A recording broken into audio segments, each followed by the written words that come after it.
bakal bisa kajian bohong. Kangjeng Nabi cicing di lawang. Ka dia. Hayu ka dieu geura cek Kangjeng Nabi. Ayo anu ngusulkeun ka Allah.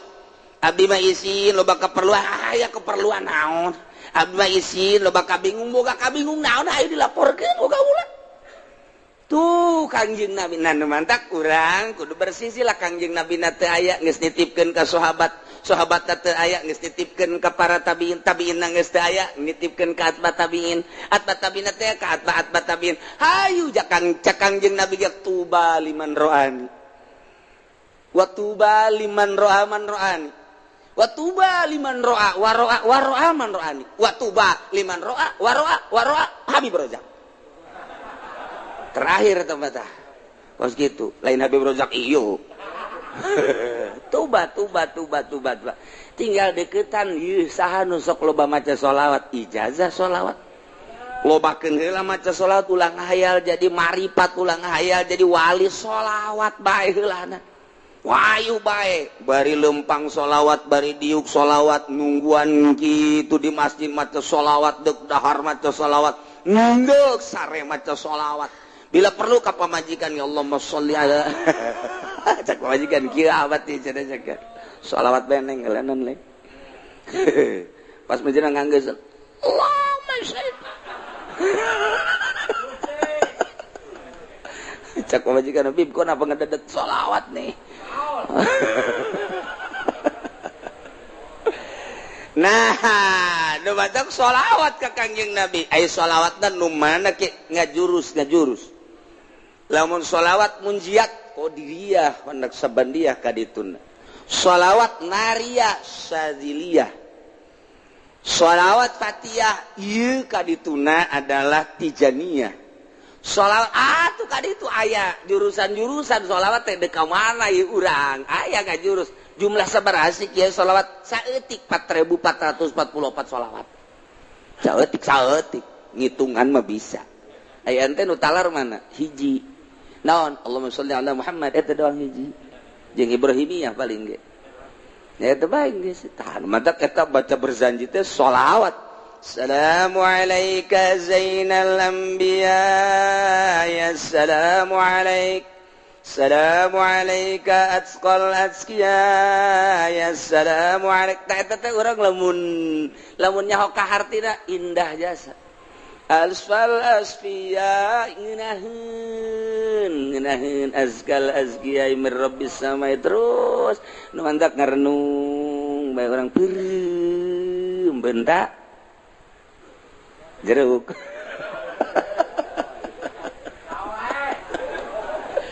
Masya Allah nah kos gitulah nikmat jasa Kangjeng Nabi hayu tepikeun Kang ke ku sebab sering jasa urang maca sholawat haju urang ngahayal sabisa-bisa urang ngahayal teh make ilmu kaistimewaan Kangjeng kemuliaan Kangjeng sehingga kagambar Kangjeng teh dina hayayan urang dina benak hati urang kakasepan kagantengan kagagahan kaistimewaan zahiran wa batiran moal teu ngimpi urang moal datang ka teu ngimpi kajen kukum age nu dihayalkeun eta okos urang ngimpi ngahayal hayang mio ngimpi urang ngahayal hayang mio kaimpi urang naik mio wah dina impian nabrak kebo barang hadena ngimpi aduh lamun nya nabrak kebro cilaka cak gadat ngimpi nya hayang kawin jasa kasih neng lain hayang kawin jasa kahayal-hayal kasih neng aduh hayang jasa kaimpi kapanggih dina impian oh neng Masya Allah padahal mah dina asli nama teu bogoh dina ngimpi mah bogoh asli mah henteu geus ditolak sababaraha kali geus ditolak sababaraha kali teu useuh dina surat lagi geus aya kos gituan tah nonsen macem-macem lah dina impian mah nyana daekeun nyana kurang dibawa waduh kos film India Romi Yuli kapanggih nyana wah aja gugulingan kos dina film India ngobrus aya kali gejebur ka kali sial adena ngimpi doang tah eta teh impian teh nu mantak kabagi aya impian anu asli aya impian kembang aya impian khoyal tilu tilu orang ngeuli kira-kira kitabna ya gitu atau aya karangan Imam Ghazali Ta'birur Ru'ya aya Ta'birur Ru'ya nu meuli kuring leutik aya karangan Imam Ghazali caritaan ieu supaya ngimpi nu asli sebab jeung Kangjeng Nabi bapak teu bisaeun setan ge setan teu bisaeun ngarupa Kangjeng ku sebab urang terus-terusan bae komo tah mah macana amsara taifu man wa farqani wal hubuyat daridul ladzati bil alami maulaya sholli wa sallim daiman abada ala habibika khairil khalqi kullihim ta amsara taifu man wa farqani wal hubuyat daridul ladzati bil alami maulaya sholli wa sallim daiman abada ala habibika khairil khalqi kullihim min amsara taifu man. Nah dibaca kurang memeh sare wudu heula tas ngala wudu mandi nu bagus mandi heula tas mandi ngala wudu make pakaian serba putih make sesengitan sila urang hadiah heula ka guru urang anu ngaijazahan haju ka sahibul mu'alika ta'libna yani Imam Busiri kemudian langsung dikhususkeun ka Kangjeng Nabi macana dinazomkeun barengan ku Maulaya Sholli bari jeung nyaho kahartina dibaca datang kareup sare sok kira eta syaratna kos kitu doang teh syaratna kurang sare teh mendek telentang ti mimiti dieu kala maulaya sholli wa sallim daiman abada ala habibika khairil khalqi kullihim nam sarata fuman wa farqani wal hubya daridul ladzati bil alami maulaya sholli wa sallim terus datang ka urang rada geus rada non karang-karana engket-engket rek sare ngedeng langsung tam sarate fuman wa farqani wal hubya daridul ladzati bil alami maulaya sholli wa sallim dair PS sakali ente dua kali kaditu da mangim pasti jasa kula caritana bulan puasa tah terus bulan puasa lempang ka Imah Ki Soleh kadinya di Imah Ki Soleh lewat jembatan ayo jalan kakak tuh kukula nanya ayo si jalan ke mana ieu nanya wi jalan ke Madinah padi Imam Ki Soleh sekolah teh belah diri Imam Ki Soleh ieu Madinah sedang jalan anyar cak nu ditanya teh nu bener ieu mah jalan anyar bagus teh guguran we kula lompat bener teu kebal aya Masjid Madinah ya Allah jah ieu Masjid Madinah ieu aya orang Arab kan anu unggal lawang aya orang Arab kula dikasep tidak boleh ini khusus orang Arab cek nya juh neangan deui lah aing nyaho lah loba lawangna cek urang teh blok itu aya deui orang Arab udah kasep tidak boleh khusus orang Arab cek nya orang ajam tidak boleh lupa kade itu unggal lawang aya orang Araban cak pemikiran teh jak Kangjeng Nabi mah lain nabi orang Arab jan nabi kabehan naik aing ka jeung kumaha ge naik kula ka luhur begitu naik ka luhur urang cek nya nggak boleh naik kadulu di handap wah kerumunan aya Kangjeng Nabi tuh ngancan katingali Kangjeng Nabi na ngan dina impian bingung ieu aing ngaragageun mana ringsek asana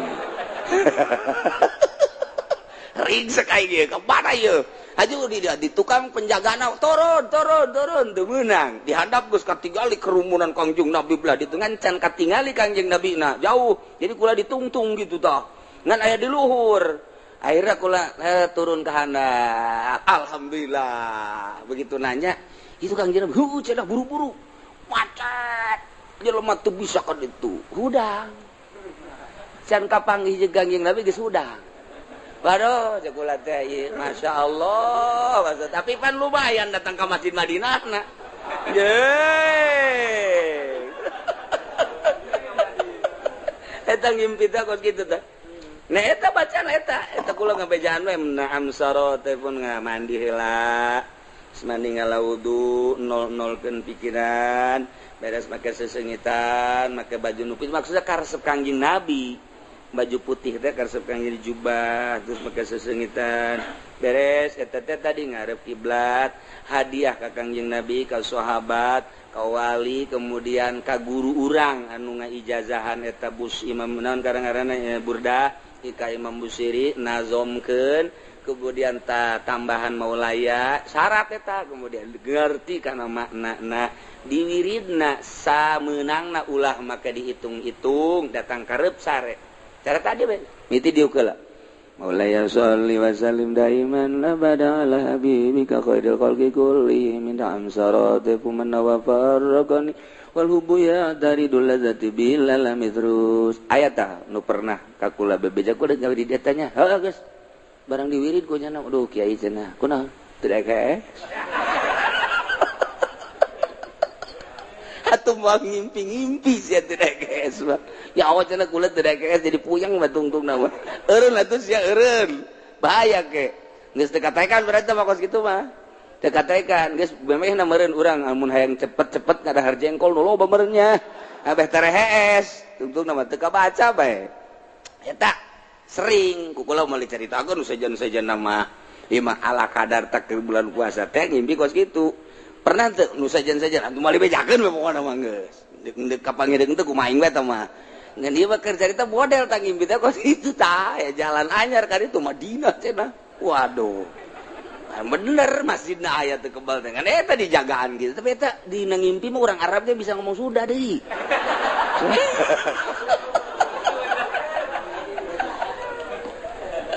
wah geus abah bebeja baheula abah waduh tas ngimpi kasasawan teh bebeja ka kula bebeja aduh abah anu ngimpi kepanggih jeung Kangjeng Nabi pohara jasa tah mah geus pohara aju di Madinah eta mah lain ngimpi aneh abah mah mantap kaju 3 poe teh ka masjid da abah moal ka masjid cenah 3 ieu mah heulanan kuda henteu bebeja asa sare asa henteu aya Kangjeng Nabi nu mantak atuh teu ka masjid abah mah asal eta kitu asa 3 poe masyaallah geus saya caritakeun lah tah eta wiridanna eta ngan abah mah terus munjiata nu paling dia tah munjiat tunjina mantap kudu diijazahkeun heula ta eta Kangjeng Nabi asal geus urang kapanggih pernah kapanggih jeung Kangjeng Nabi bae lain neuleunan naon ihina neuleunan teh hina eueuh deui pang indah-indahna ngimpi kapanggih jeung Kangjeng Nabi mah geus indah jasa nikmat jasa kababayang bae deui moal poho-poho indah kapanggih jeung Kangjeng Nabi moal poho-poho jeung diresep kana maca sholawat teh diberesep aya nu kabari bebeja maca sholawat mujiat cenah kiai haju ngimpi kunaon kapanggih jeung maung wah saya ijazahna di mana di Habib Rozak pantes atuh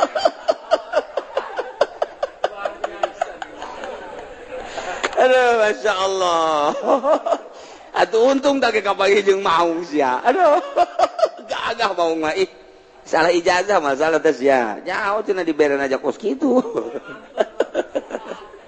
sabada ki musannif nyaritakeun tentang syarat jadi pemimpin nu jumlahna aya 10 kahiji syarat jadi pemimpin teh kudu beragama Islam status muslim teu meunang kafir wa kudun mukallaf teu meunang budak leutik teu meunang muedan ilu kudu urang merdeka teu meunang kasipatan kuroki amat hamba teu beunang kaopat zakaron kudu lalaki ulah cewek ulah awewe gesing hade lamun geus diulah berarti bakal namun dipilih nimbulkeun karusakan tur nu milihna doraka sing hade nu kamari pernah milih awewe kudu ditobatan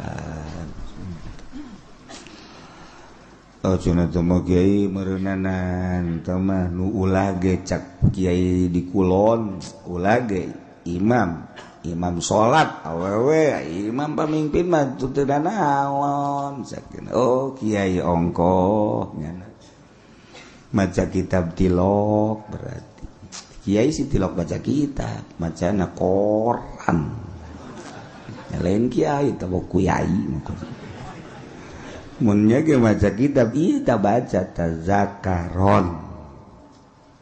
Jadi kiai pan di negara urang mah lain negara Islam, negara demokrasi sarua. ketika urang berhadapan jeung masalah eta urang babagi supaya ulah terlalu jero teuing kasalahan urang geus masalah demokrasi nyieun kasalahan meleg-meleg atuh ulah keun bae teh mah nyieun aturanna demokrasi urang kuari mah ulah terlalu ketiban tangga jatuh ketiban tangga jadi rengsek teman kayak gitu bara jatuh doang teu ketiban rada deres bae paling ringsek doang guys. Nah jadi urang ulah sadajan di negara demokrasi ulah dipilih awewe aja nyalamatkeun diri urang bae geus aya kiai anu ngajakan kiai geus mangga jang kiai bae teh mangga nyebrang di jembatan Shiratal Mustaqim kiai bae dikitu sia aing mah hiber geus beres ulah sok sia mejeuna ulah sok ka kiai badal kos kitu mah kiai kudu disoan badal kos itu geus sia goblok kiai leuwih goblok tolol tungtuna turut begeun kiai aduh ampun kalimat kudu bangsa Quraisy maksudna aya benang merah jalur kepemimpinan kudu boga jiwa pemimpin mun teu boga jiwa pemimpin rusak negara acak-acakan kagenep adlan kudu nu adil benar-benar teu mementingkeun diri sendiri nyana siap untuk membangun bangsa jeung negara aya tanda-tanda keadilanana sebab kadele kurang hiji mun naik mobil kacana tilok ditutupan mana coba tangan pemimpin anu teu nutupan kaca moal aya dua mun boga rokok nyana teh kadele masyarakat nah hayang ngarokok kajen teuing nyana teu ngarokok rokona dibikeun ka masyarakat tah eta kan ngeunaheun kana hatena menang we satahun pajakna dicokot rokok dibikeun pajak dicokot blon nu jelas kudu adil urang neangan adil hese katujuh mujtahidan pinter berarti sebab itu negara lain desa-desa acat berarti loba konflik anu kudu dipecahkeun permasalahan anak nyana teu kudu tuh nyatanya deui andai kata nanya hanya sekedar perbandingan jeung ilmu nu aya di otak nyana supaya lancar ieu negara kudu mujtahidan 8 sujaan kudu gede wawanen gagah ulah nu pelya-pelye gagah ngindaheun urang boga pamimpin nu gagah kumis gede mantap hehehe janggotan cambangan jadi urang neuleuh tanjak ge asana betah urang barang neuleuh presiden atau raja urang ya ini mah beti kali eueuh kumisan eueuh janggotan macam ulah datang ka kos kitu teu bagus mun kunjungan ka Arab bisa didungling eta sujaan kudu nu gagah 9 zaroin yang kaharep sing ade yang kaharep si ayang ke kaharep jang diri urang bae salametkeun tanggung jawabna ke di akhirat orang bakal ditanya engke ieu mah nunggeus mah geus bae geus tanggung ka neraka geus nunggeus mah geus ieu nu endek bae endek nah deuleu ku urang mana nu gagah lalaki geus menaya aya wae ulah lalakina nu gagah pinter eta nu dipilih ku urang kajen nyalametkeun diri urang bae eleh menang sabodok aing mah geus sakitu ta pemikiran aing teh lantaran engke ditanya di akhirat jehe kumaha gitu 9 zaraib ngabogaan pemikiran nu luas wawasan anu jero nu luas sebab negara 10 boga dedengan sempurna dedeluan sempurna ucapanana sempurna hartina teu balelo ulah ro jeung al sarua cadel ngalana mal beres atuh ro jeung lam kudu beda ro lam lamun akur engke teu bisa sifat anu wajib di Allah kasifatan ku sifat basol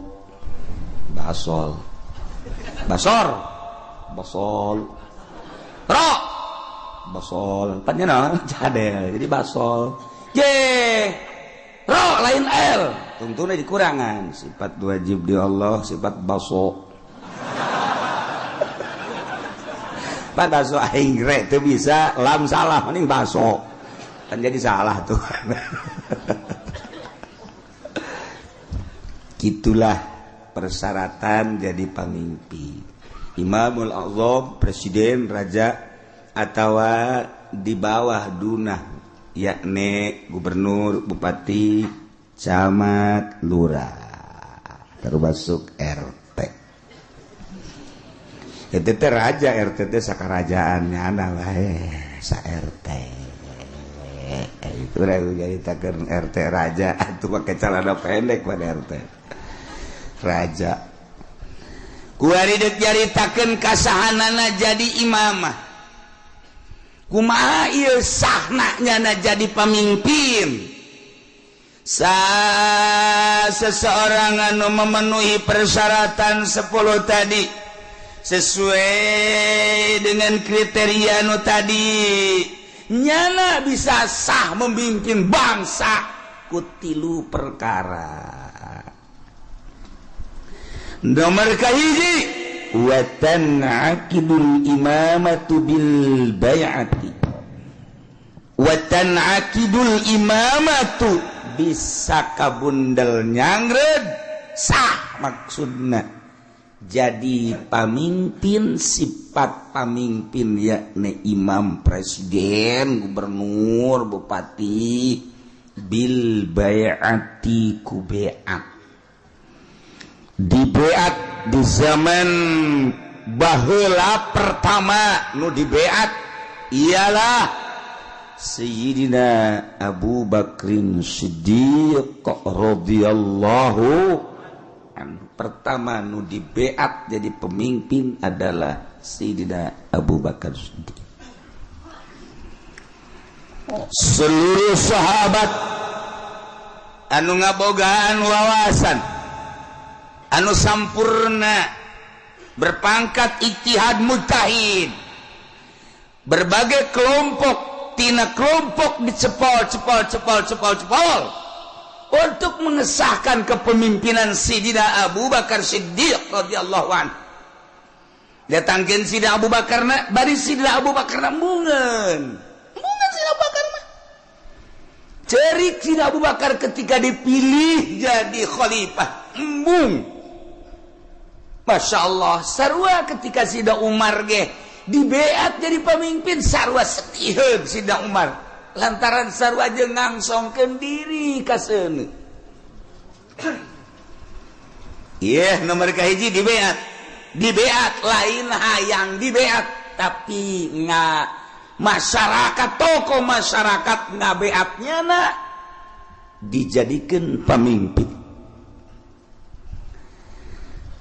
Mentek dituk Kangjeng Nabi tanda akhir zaman geus deukeut datangna dajjal nomor kahiji masa cepet as-sanah kasyahri wa syahru kasab wa samakal yaum kasah as-saah kal dakik atau daki maka itu. Nah, setahun ko sebulan, sebulan ko seminggu, seminggu ko sapoe ko sajam, sajam sakumaha okos meuleum daun korma anu garing. Perat beres.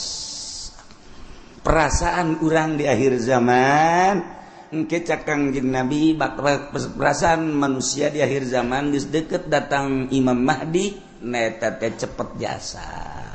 Kuari geus hampir kabehan jadi takeun cepet. Kaiji. Disusul kedua yang mukjizat Kangjeng datang ka kos kitu teh nyaritakeun masih kana jauh ribuan tahun ku Kangjeng Nabi geus dicaritakeun. di akhir zaman sabada terasa cepat ku kabehan zaman bakalna cuaca genjlong teh artina nu ngaran usim hujan nu ngaran usim panas. Musim hujan diisi ku panas, musim panas diisi ku usum hujan, sehingga sulit bagi petani untuk menerka musim hujan iraha. Sebab terjelas hujan, teu diperkirakan bulan eta hujan baik. Teu diperkirakan bulan eta bakal teu hujan, teu diperkirakan bakal hujan, teu jadi genjlog waktu. Eta geus tereh deukeut Imam Mahdi datang. Nu paling deket engke setahun hujan teu eureun-eureun. Hujan beta mengacrek bae hujan ke eureun sajam 2 jam mendung deui hujan. Ke eureun sajam 2 jam 5 jam aya genep jam eureun teu hujan ke hujan deui ngacrek bae hujan. Ke aya 12 jam teh hujan berarti sapoe tapi mendung ke beuting na hujan atau peuting teu beurang hujan setahun kitu bae cuman eta hujan teh layum bitun nabat henteu ngajadikeun tatangkalan ongko hujan tapi gararing teu jaradi pepelakan nu melak naon bae ge biasana mun kahujanan nyembrung ieu mah malak garing terjadi. Nah lamun geus eta terjadi eta geus detik-detik terakhir bakal datang Imam Mahdi. Kuari mah kakarak datang ge ka hiji perasaan cepet zaman nomor kadua waktu geus ada ngagenjlog kuari musim hujan musim panas mata Kangjeng Nabi masyaallah ieu mujizat Kangjeng Nabi. Kula wasok mutalaan mujizat pohara geus karasa kuari. Tinggal ngecrek hujan. Engke aya suara di berbagai pelosok. Di kaler aya suara seperti suara ki trompet. Atawa suara ti kidul. Atau ti kulon suara ti wetan atau ti jerotan aya suara gesekan atau suara ti luhur ieu ge sarua geus tereh datang. Nah ieu ngecrek hujan ti Kanjeng Nabi bakal ngecrok tapi teu jaradi tatangkala panas ongko usim hujan tapi panas. Okos urang naik mobil mewah tapi kesangan. Slow bapan gue. Naik mobil do mau Fortuner, AC-na gede. Tapi di jero mobil kesangan. Sebabnya na diudag-udag hutang. Mobil lagi ngriditan hutang. Kawin mah aya 3 aya 4 nah ngan dibobodo kabeh ge ku duit na ngahutang di bank. Nah iya ke di akhir zaman baru dah jing ke baru gak hutang kabeh Masya Allah penelian hadis Kanjeng Nabi akhir zaman geus rada loba di antarana engke jelema lalumpatan menuju neraka cak Kanjeng Nabi di akhir zaman mah kabeh jelema lalumpatan menuju neraka. Sahabat caricing bae. Maksudnya salah tante Kanjeng Nabi ngomong nyarita. Kanjeng Nabi balik deui ngomongna di akhir zaman mah jelema lumpat kabeh ka neraka percis kos kuya mun dibahasakeun urang mah. Kos kuya ngagejeburkeun diri ka cai. Kuya di luhur aya naon bae gerbek brus kuya mah ka cai. Aya naon gerbek brus ta ieu masyarakat manusia di akhir zaman percis kos kuya nyalabatkeun diri ka cai ieu ge lalumpatan ka neraka. Jadi ngegejebur-jeburkeun maneh ka neraka di akhir zaman mah. Sahabat tetep masih culak-cileuk keneh wae. Masa sih cak hatena. Neraka kan seuneu. Mun jelema kudu ngagejeburkeun ka seuneu. Ima jelema meureun teu normal di akhir zaman teh wae mah Kangjeng Nabi salah ye masih didengekeun bae ku sahabat asana meureun aya kekeliruan ieu Kangjeng Nabi kan werus sadurunge winara sahabat teh masih kade culak-cileuk banget teu percaya cak Kangjeng Nabi di akhir zaman ke jelema lalumpatan menuju neraka percis kos kuya nyalamatkeun diri ngagejeburkeun ka cai engke jelema masing-masing kabeh berduyun-duyun malah mun aya anu rada lambat kunyana disingkirkeun lambat amat sia ka neraka disingkirkeun kunyana aing teh lah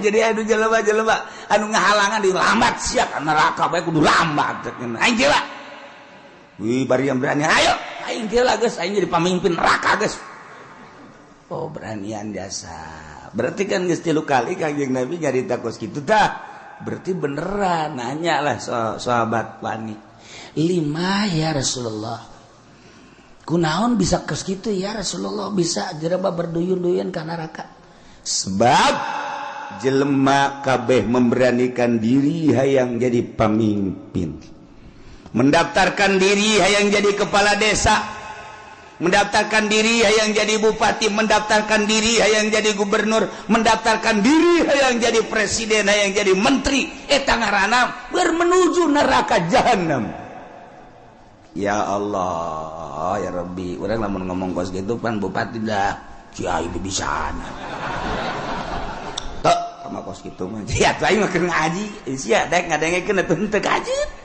Jai mah ngaji ge ieu bangsa jeung jelema nu kos ka dieu be nu laletik kae. Muga de mah teu kudu ngaji geus, sia jeung Kiai Golkar bae ka ditu. Aing mah keur nyaritakeun akhir zaman. Mun teu percaya datang bae dibere kitabna baca ku sia. Iya, teu bisa cenah macana. Emang sia mah ciri neraka teu bisa maca kitab. Ya anu ahli surga mah bari bisa maca kitab. Waduh, cak mari maji makan aing henteu. Teu ge pandai ngadengekeun. Pamimpin mana kuari nu daek ngadengekeun ngaji nu bener? Deuleu sa Indonesia. Ayo teangan camat nu daek ngaji nu bener. Sugan aya di Pandeglang mah, sugan aya di Serang mah.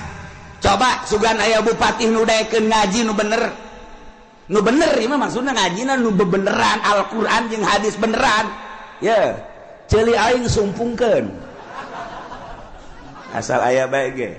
Mana gubernur ieu mah ngaji bae heula ulah ngalaksanakeun ngaji nu bener mana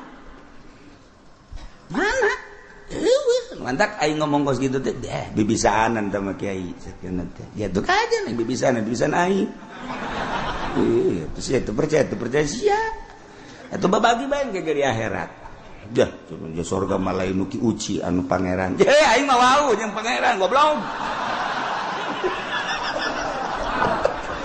Ya, gue ini sombongannya lah. Sombongan gitu mah mejehna. Pajar baik bener bae sombong lah. Tangkorak sia. Nah, ieu mah keur carita di akhir zaman. Eta Kangjeng Nabi deuleu lah dikena kitab Mukjizatur Rasul di akhir zaman. Aya kitabna beuli. Geus mah jang pamimpin bae beuli. Sia mah teu kudu lah. Cukup ngadengkeun di aing geus. Ya Kiai Golkar tilok ngomong nu kitu pan. Kiai partai tilok aing ye gua nu ngomong ye. Berduyun-duyun jelema menuju neraka. Kaget sahabat. Ah, salah ngomong meureun Kangjeng. Berduyun-duyun jelema ka neraka. Ah, asana lain meureun. Berduyun-duyun jelema ka neraka. Aya anu mandeg disikirkeun awas ya, ayo sia mah ka nerakana. Halangan aing. Oh, berarti bener cak sahabat. Ima ya Rasulullah kunaon? Lantaran jelema memberanikan diri hayang mimpin batur puguh diri nage bobolokot ku dosa dek mimpin batur pan di zaman Kangjeng mah asal aya nu hayang we nyekel bendera memimpin perang ulah cek Kangjeng Nabi berarti aya goron di balik mimpin perang aya keinginan nu tersembunyi di jerona ada udang di balik aduh. Ya mah okos nulungan rangda. eta teh ada udang di balik rangda eta kajen hukum aya rangda ketabrak sepeda di ais eta teh lain sangais-gaisna mun ditanya karunya jasa ketabrak sepeda cakna isukna aya nini ketabrak motor diantapkeun ku nyana goblok taji pendi blon antawang dia di ais korek ada udang di balik eta aduh masya Allah nah iya ge jekel bendera ketika hayang tak Kangjeng Nabi aya gorod ketika embung karak ya masya Allah mulus berarti nah jelema di akhir zaman teh anu memberanikan diri hayang jadi pemimpin berarti nyana keur lumpat menuju neraka jahanam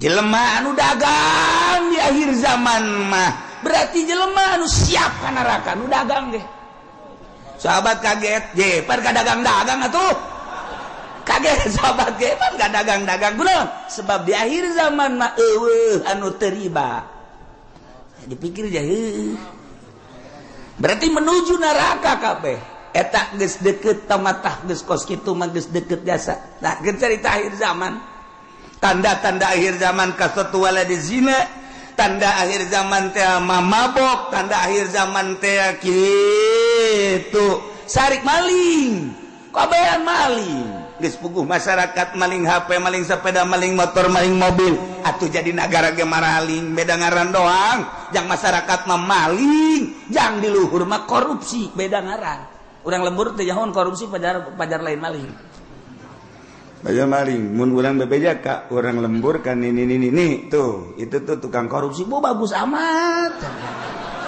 Bagus saknya teh. Itu nyaon korupsinya nama.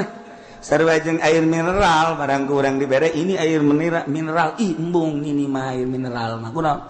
Eta kan dicampuran mineral. Oplok. Cak jana meureun mineral teh pajar ragi lah kira-kira gitu tah. Nih air mineral bagus nih. Embung ini mah. Ai kudu dicampuran mineral mah. Je, ini. Udikna ge belah ditu deui udik. Tamat ti udik teh masih 2 kilometer ka ditu. Eta loba bahasa-bahasa di akhir zaman mah urang lembur teh nyaho. Mesti ditekeun situasi dan kondisi. Cak urang lembur teh mah kiai isi-isian malulu, cenah ngomong aing mah teu betah. Orang lembur atau diberi bahasa kos gitu ternyata ndek inteleka jadi orang lembur teu ngarti eta teu nyambung ngaran di lembur mah ngomong lembur bae tuh sekolah ye loba jasa nu nitahan bahasa Indonesia teu betah aing mah emang teu betah teu bisa aing teu bisa asal pakai bahasa Indonesia bae kandas okos urang rajek bahasa Jawa kebel-kebel Sunda deui bae nya lagi. Aduh masya Allah lah iya jadi orang namun nyaritakeun mujizat Kangjeng Nabi kadang hayang seuri bahasa Kangjeng nan hayang seuri hebat amat ngabahasakeunna yusafiruna ila jahannam berangkat kabeh ka jahanam muka dua yas'auna ila jahannam lumpat yas'auna mah yusafiru mah leumpang yas'auna mah lumpat sahabat kaget penyaluluatan si ka jahanam koreng bener siaulah yang serikeun pamimpin lumpat ka jahanam nu tadi kadua pedagang ge orenganan lalumpatan ka jahanam nomor katilu cak Kangjeng Nabi di imah bae ge tetep ka jahanam bae yeuh ajeuna mah kabehan tah bupati rada lega bae tadi masa kaing doang cak bupati jeung gubernur sia ge sarua ayo atuh berjamaah lah 5 ya Rasulullah kunaon make jeung di imah bae ge sebab di jero imah ge teu kaluar tina maksiat di jero imahna di jero kamarna nyieun kamar deui di jero kamarna nyieun kamar deui dipoekan tetep maksiat bae Allah Karim sebab apa di jero mainnya geus bisa make jaringan internasional sanajan di jero kamarna di kamaran deui kamarna dipoekan tapi nyana bisa nempo Hollywood di jero kamarna di kamar dipoekan tapi nyana keur aya di Hollywood. Ya Allah ya Rabbi, Masya Allah, pindahkan keur aya di California. Masya Allah pohara. Ya Allah, jauh teuing lah ke California mah, pencet deh Texas. Woi, cek nini eta sih negara mana? Ulah loba omong nih. Nini mah nini bae nyahona paling ge bojong bae. Kendal bae nyahona bangsa nu karari itu bae teketos bae. Geus nyahona kadinya bae. Pugu di bojong geus sarujeng di Texas kuari mah. Eueuh nu teu akur kuari. Kahirupan di Amerika jeung di Citra aja atuh beda. Kahirupan di California jeung di BSD aja teu beda saeutik ketika can akur. Sok deuleu naon nu eueuh kuari. Di BSD lamun di Amerika urang ningali minuman bebas, urang turun di pesawat di Abu Dhabi, minuman timimiti segede cinggir datang ke segede awak, minuman haram aya digeulak di Abu Dhabi. Cek urang ieu negara Islam nama ieu tapi pan minuman pohara. Meuli urang roti di dinya plek nu belah ditu belah kulon nyelempet dibuka aya gambaran jerona roti kula gitu bebeja kan nu sejen kula doang eta geus aja mareuli roti meuli roti garing belah ditu belah ieu kan minuman toh barulut tempat teh di Abu Dhabi cek kula teh meuli roti belah ditu tah meuli detik sagede korma segala naon teh dibeli buka aya gambaran sia seri emang ngarti tah naon sih maksudnya aya gambaran tuh pakai celana sia. Geus ditutupkan deh ku kula lah. Dia kan banjang bawaan ka imah.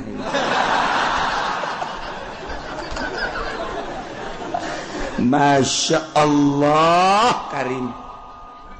Geus teu beres. Haji caritana ieu kan aya ngarokok, kan teu meunang ngarokok bebas. Ayalah tempat-tempat di bandara teh. Di ditu hiji dia ya karena ada sepi di dia ya ulah asup kadinya keur asup mah kula sorangan meunang meureun samenit brus urang baru le datang marah ke calana make sakieu ya aing betah ya cek perlakuan ngalakukeun nu teu senonoh di jero dihareupeun manusia geus biasa kaluar we kula masyaallah karim. Eta di Abu Dhabi, kos kitu di Abu Dhabi encan di jerona, eta kakarak di bandara. Masya Allah Karim, encan di Amerika, encan di Inggris, encan di Jerman, di Prancis. Teu kudu jauh-jauh di urang emang kumaha gitu. Masya Allah. Tanyakeun ke kacamat gitu. Pan nanyakeun kacamat berarti rahasia. Geus teu kudu nanyakeun ka urang lembur kacamat, camat anu gaul tapi camat. Saha? Itu jauh kalau waktu jauh gitu jauh jasa 1, 2, 3, 4 camat nu gaul nu sok biasa kapanggih di satelit terus siapa semuanya satelitnya tadi mana dasar lembur siapa kampungan kos gitulah Indonesia eta ge Tangerang mantak berduyun-duyun menuju neraka di akhir zaman geus eueuh anu henteu lumpat ka neraka. Cerik kabeh sahabat ketika cerik tetapi aya keneh manusia di eta zaman anu tetep ngomongna teger bae nyana menjaga mata ceuli jeung sajabana tetep bae ka Allah eta teh cek Kangjeng Nabi saeutikna ge saeutik deui qalilan bahasa qalil teh saeutik agol min golil. Jadi itu bahasa kajian agol min golil. Leuwih saeutik tinu saeutik jasa mun sakurangna. Saeutik jasa eta ge direntogan bae ku bangsana deui. Nyana negakeun ke hak, negakeun adil, jujur dina kakarak nyarita doang geus direntogan ku berbagai tokoh, ku berbagai masyarakat, ku berbagai tapi tetap aya bae cek Kangjeng Nabi. Datang ke Imam Mahdi turun, datang ke Dajjal aya bae hiji mah setiap negara kabupaten dibere ku Allah hiji. Cuman geus hese nyalametkeunana sakadar nyarita. Ilah Kangjeng Nabi nyaritakeun mukjizat di akhir zaman. Geus kuari mah zaman geus karasa cepet, waktu ngageser geus encan doang hujan ngecerep satahun. Angkep urang. Lamun kula nyaritakeun Mekah bakal dilebaran, Madinah bakal diberet geus. Eukeur malah. Nah, ieu tinggal hujan ngecerep satahun tapi teu jaradi. Naon teu jaradi.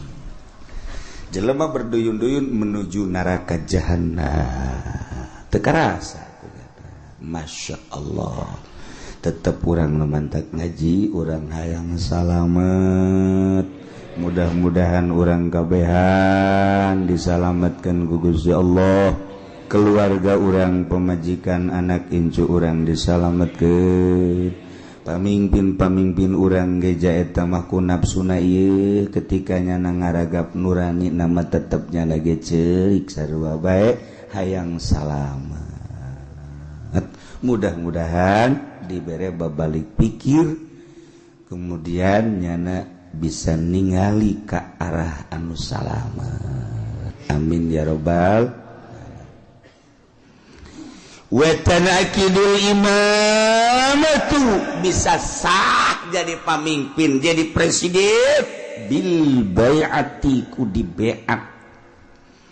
Wal asahu nurutkeun cekal asah bai'atu ahlil hilli wal iqdi.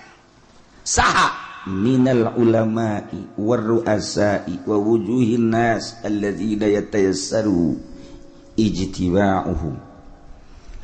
Artina nu milihna teu kudu keseluruhan. Nagara nama bentukna khalifah, tapi praktek memilih nama bai'at. Kulantaran bai'at teh aya bai'atu ahlil hilli wal iqdi, berarti aya pemilihan demokrasi. Sebab ketika harita nu hendak dipilih diangsongkeun 3 tokoh, lain bae Sidina Abu Bakar Siddiq. Ayat 3 cuman nu dipilih Abu Bakar Siddiq, berarti kan hampir mirip secara demokrasi pemilihan nama. Dipilih biasa. Nah, ieu keur carita memilihna wal asahu bai'atu ahlil hilli wal iqdi. Henteu kudu keseluruhan masyarakat nu buta dituntun, nu torek dituntun, nu nini dituntun, teu kudu. Jadi dipilih per desa sabaraha nu boga wawasan untuk maju. Lamun sakecamatan sabaraha desa, pilih per desa teh. Mun sadesa aya 18.000 manusia. Kemudian diperkecil deui ku ari mah. Di kitu naon ngaranna? Dipekarkeun jadi 8.000 atau 7.000 per desa. Eta nu 7.000 tingali per kelompok-kelompok nasasi nu boga wawasan untuk maju ieu teh jang keselamatan bangsa jeung negara.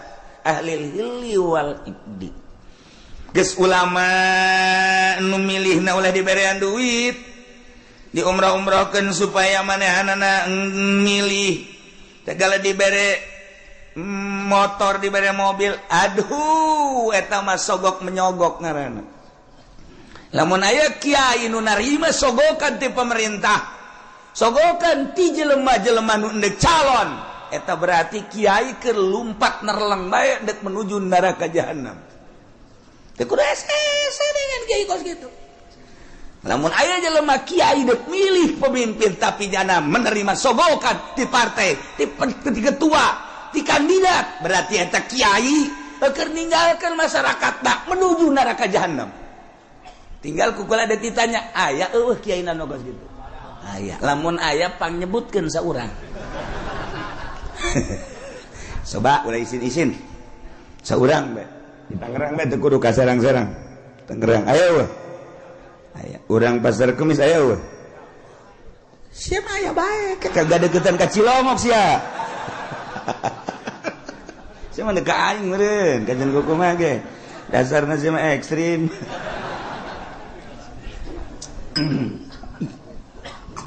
Nah ulama memilihna boga wawasan di samping ulama ruasa pemimpin-pemimpin tokoh-tokoh wa wujuhin nas tua-ketua manusia anu gampang kumpulna dalam rangka menyatukan visi dan misi untuk memajukan bangsa jeung negara. Masya Allah nu milihna nu kos kitu guys kuari maka simpulanana bae wa syartuhum sifatus syuhud syarat jelema nu endek mengangkat kepemimpinan ulama tokoh termasuk kitu kepala-kepala kampung dan lain-lain sebagai berbagai lapisan masyarakat anu dianggap mempunyai wawasan syaratna sifatus syuhud sifat saksi nu kira-kira nyana jadi saksi sah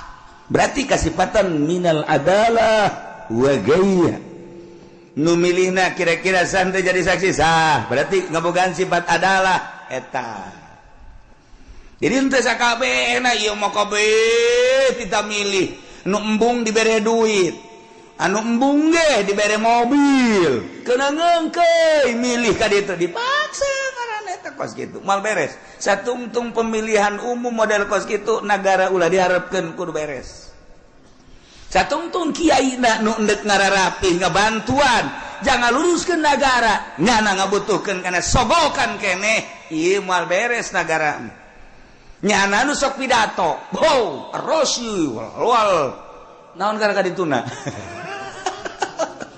finar cek nyana ya ar-rasul murtasi finar nyogok nyung narima sogok ka neraka hulu nyana tas dibere motor mio ne cekal huluna heuy ai sia ngomong goblok ieu ngomong teu bareres kuring kiai ongkos jelema di kota Allahu akbar aya naon Allahu akbar pas azan Allahu akbar tiap tadi Allahu akbar beratas itu Allahu akbar wayah azan tekan teu beres eta geus balikan urang ngaji kuari hudangkeun awak urang nu keur hees supaya gigisi tempo gerak ke alam barzah ulah neulean batur awak kurang bakal dibaringkeun di alam barzah nu dibawa kabeh ge sugih teu dibawa gagah teu dibawa kabeh ngan awak kurang we jeung boeh dibukakeun ieu na ditempelkeun pipi urang kana taneuh sakadar urang gagah sakadar gagah keur hirup paeh mah geuninganan kos kitu sugih keur hirup paeh mah geuning kos kitu baring bae bentakeun mata hate urang aing teh bakal kos kitu kabeh nu daek milu rekan-rekan ngan sakada datang ka bibir kuburan pemajikan jeung anak datang ka bibir kuburan doang pemimpin urang kepala urang mun urang bawahan ngan datang ke bibir kuburan doang selesai ditutup kuburan urang sorangan di jero tanggung jawab urang bakal datang amal-amal urang bentakeun mata hate urang eta nah lamun geus bentak itu kan rada dijaheuh horengan eta ngaranna bentak udang ngaranna geus inget kanu bogana ka Allah subhanahu wa ta'ala nailah di negara Islam cara memilih pemimpin di beat cara ngabeatna cekawal asob bai'atu ahlil hilli wal iqdi ngabeatna ahlil hilli wal iqdi yakni minal ulama war ru'asa wa wujuhin nas ulama-ulama jeung pemimpin-pemimpin jeung tokoh-tokoh masyarakat anu mudah berkumpulna untuk menyatukan visi dan misi dalam rangka melajukan bangsa jeung negara syaratna sifatus syuhud kudu sahnyana jadi saksi berarti kasifatanku sifat adalah ulah kabehan memilih jam milih nage nya nama kitu boga wawasan Teboga wawasan jeung ngemajukeun umat bangsa jeung negara, teboga pikiran kumaha ieu bakalna lamun dipimpin ku eta negara urang, perpolitikan, perekonomian, perbudayaan, leuwih agama. Lamun urang geus nyaritakeun agama, kan mayoritas di Indonesia mah urang geus korban. Jakarta geus dipimpin lain ku muslim tapi ku kafir. Teu beurang di jerona ka aya musliman. Eta geus bentuk kasalat mangga bae ieu negarana demokrasi kan tetep bae. Urang teh hese ngayakeun muludan di Jakarta. Cobalah gubernur dipersilakan untuk nyambut. Ayo nyanang ke kumaha nyambutna? Hah? Wih. Sebuah nirwana. Lain Kangjeng Nabi nyarakeun nirwana. Golok ya. Nyaritakeun rajaban panggil coba mal bisa. Jadi geus agama mah macet. Sedengkeun Indonesia mayoritas agama atuh kudu dihormati mayoritas kajian kumaha ge.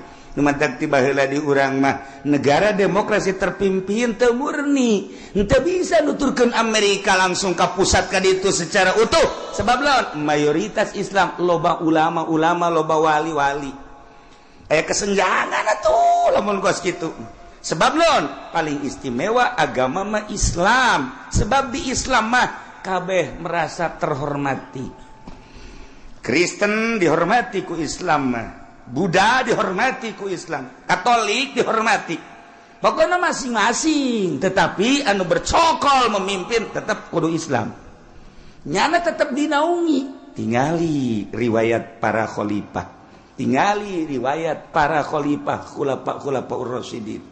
Kabelah dieuna mentak 35 tahun masa kenabian, masa kekhalifahan, kemudian ka dieuna sultan. Kabelah dia nama, kabelah dia cek Kangjeng Nabi sabada eta geus kali itu acak-acakan. Ya, khairul qurun korni. Terus mayali ali. Nah, berarti Kangjeng Nabi terus sahabat tabiin tidinya ka dia acak-acakan. Urang di zaman acak-acakan tapi masih keneh bisa maca Quran, maca tafsir ieu ge anugerah ti Gusti Allah Subhanahu wa ta'ala. Di zaman akhir anu geus lain lalagaan, urusan riba, urusan keadilan geus eueuh, kejujuran geus eueuh, tapi tetep bae aya keneh nu beuntas saurang-saurangan di negara aya komo di masyarakat mah teu rusak kabeh. Sakieu geus alhamdulillahirabbil alamin. Salametkeun diri urang, eueuh nu ngarunyaan ka diri urang iwati diri urang. Batur mangan sakadar huhahehe doang.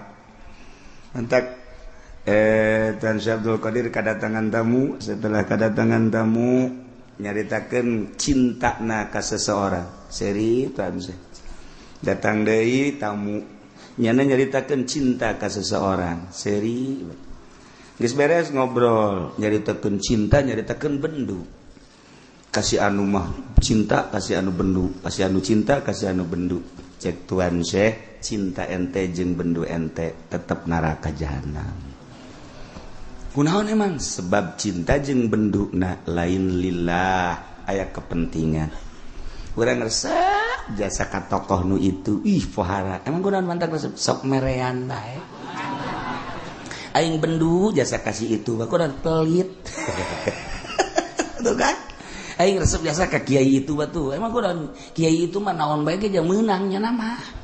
Itu suara mah menang bae, anu mengkredit menang, segala menang, kalau deposito menang, aing geunaheun. Kadinya aing bebarengan jigana nonton bola tah, kieu mah kudu kos kitu internasional.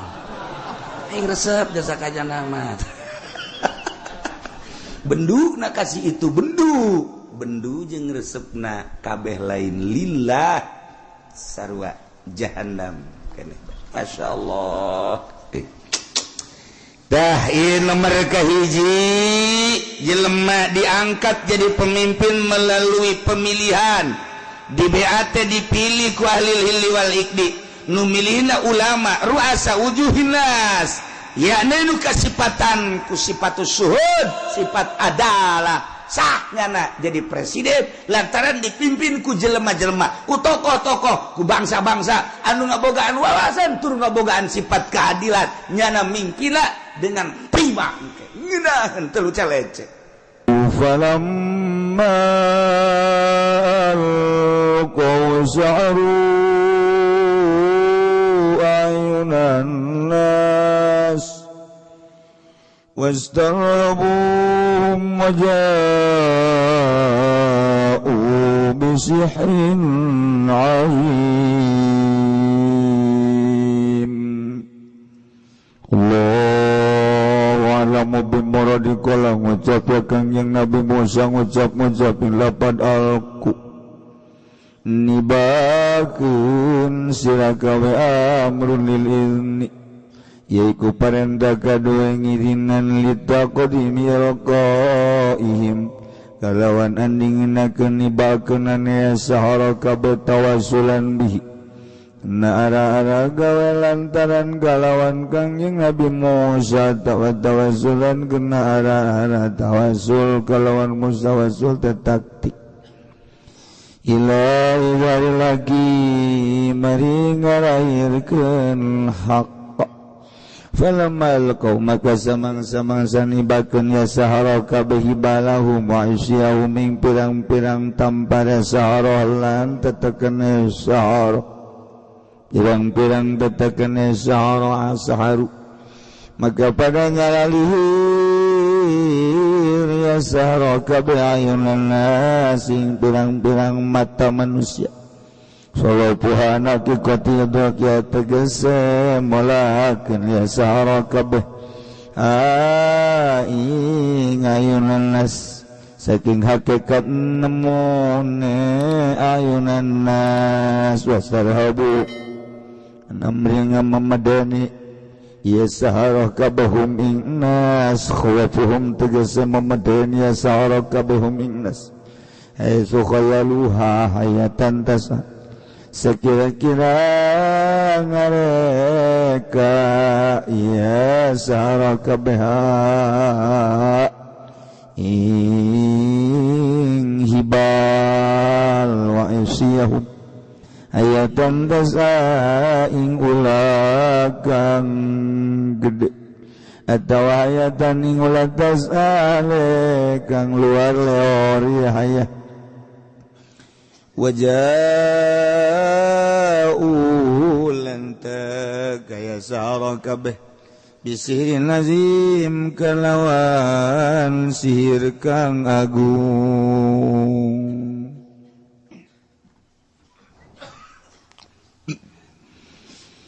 wa auhayna ila Musa an alqi 'asak فإذا هي تلقف ما يأفكون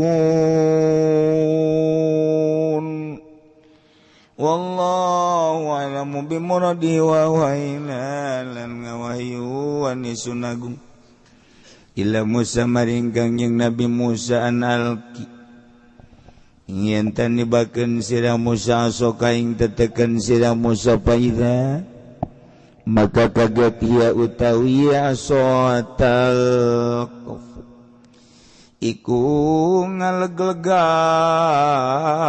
ya aso bihapi ihdatain kalawan den buang salah sawijine tar minal afsi saking asal tatal kofu tal kofu manane tabdali itu tegese ngalegleg iya aso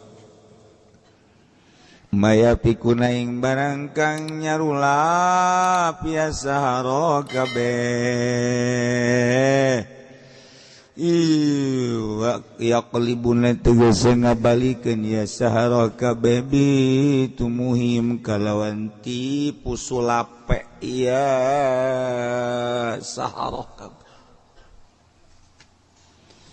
wa qa'al aqu wa batala ma kanu ya'malun Allahu a'lamu bimuradi makatuni bapa hak sabata tegese tetep ieu hak wa dhahara lan lahir ieu hak wa batala ma kanu ya'malun lan batal apa barang kang ana yasaro kabeh ya'maluna iku migawe yasaro kabeh minasiri saking sihir gulibuna likawang kolabu soginin Allahu a'lamu bimuradi maka dan linia Firaun wa kaum tegese Firaun wa kaumuhu lan kaum Firaun hunalika ing dalam kene panggonan Wang kalabulan nerima kebalik ya sahara kabeh soginin alekang ina kabeh soru dalilina gezadadi ya sahara kabeh kukang hina kabeh wa ulqiyas saharatu sajidin Landen tibakeun apa pirang-pirang ahli sihir sajidin alekang sujud kabeh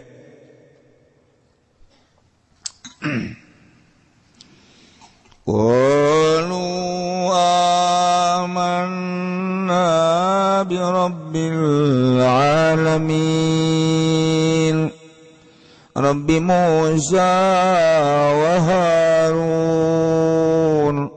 qalu ngucap ya sahara kabeh dep ngucapin lapan amanang imankeun ingsun sadaya bi rabbil alamin kalawan pangeran alam kabeh Rabbi Musa tegese pangeran Musa wa Harun lan Harun li ilmihim kana waruh sahara kabeh bi anna ma syahaduhu kalawan satuhune barang kang nyakseni ya sahara kabeh ing minal asa saking tetekan la yata'atta bisihri ikora narima tekaya mak kalawan sihir bisihri kalawan sihir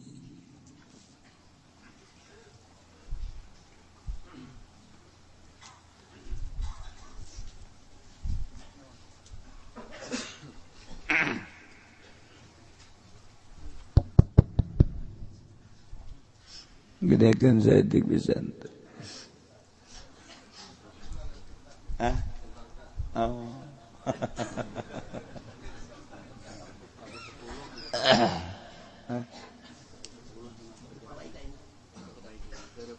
oh sebelum enggak sangka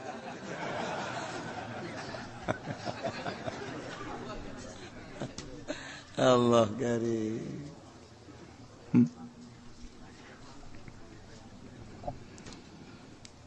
kebenaran ya teh keur nyaritakeun tentang pertandingan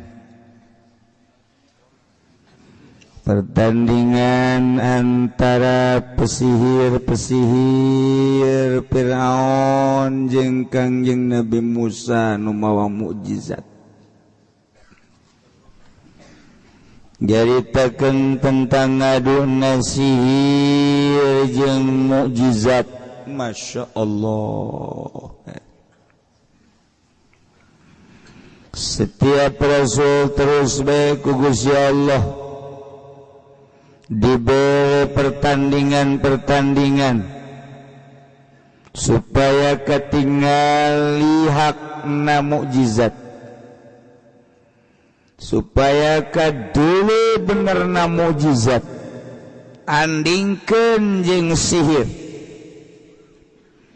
lamun para rasul pertandinganana sihir jeung mukjizat setelah para rasul teu aya agama dilanjutkan ku para sahabat dilanjutkan ku para tabi'in dilanjutkan ku para aulia Allah subhanahu wa ta'ala ya terus lamun nabi dibere mujizat tanding nasir wali dibere karomah tandinganana tetap sihir teluh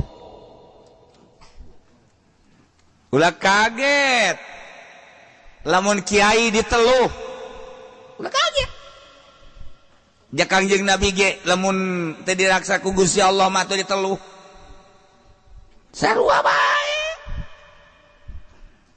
terus datang ka kuari terus perseteruan jeung pertandingan antara sihir jeung mujizat sihir jeung karomah sihir jeung maunah ulah maunah maunah tunggak gajah tahu sekali jadi pertandingan duh cenah aing masih namat jadi kiai kos kitu mah jah cuma lain ti kiaiin meureun can ge jadi kiai geus ieu eta cenah beusi ditelu tuh kayak ujung-ujung lama paeh bae di paeh perang syahid paeh ragag cilaka syahid paeh ditelu syahid Allahumma ya qadiyal hajat siapa amin bangun dek neluh ka aing